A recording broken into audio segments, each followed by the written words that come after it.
Britain is ready and willing to deploy peacekeepers to Ukraine as part of a ceasefire deal currently being negotiated without the involvement of the UK and other European nations. Prime Minister Keir Starmer stated that he did not take the decision to put British servicemen and women in harm's way lightly.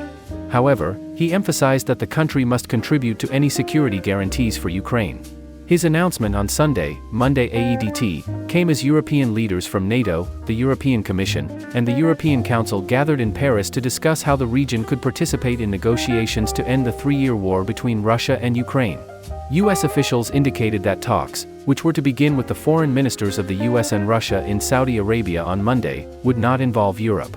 It was also uncertain to what extent Ukraine would be included, as President Volodymyr Zelensky vowed to reject any proposal that excluded Kyiv from the discussions. The priority is to bring even more of our people home from captivity, as well as to foster investment and economic partnerships and to implement a large humanitarian program, Mr. Zelensky posted on social media. The UAE has played a crucial role as a mediator between Russia and Ukraine, facilitating prisoner exchanges and the return of Ukrainian children from Russia. French President Emmanuel Macron convened the Emergency European Summit following suggestions from the Trump administration to scale back support for Europe. US Vice President J.D. Vance heightened tensions over the weekend by accusing Europe of limiting freedom of speech and abandoning democratic values. Donald Trump surprised Ukraine and its European allies last week by initiating talks with Russian President Vladimir Putin regarding the invasion.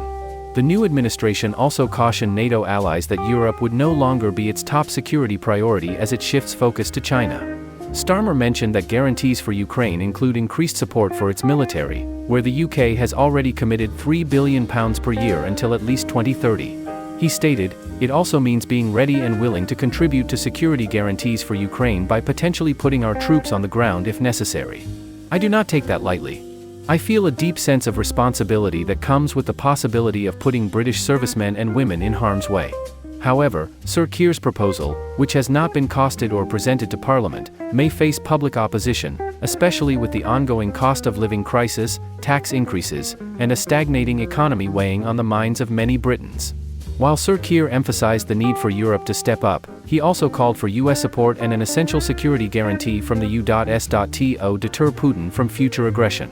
He mentioned that he would meet with Mr. Trump in the coming days to help broker a strong deal with Britain and the G7.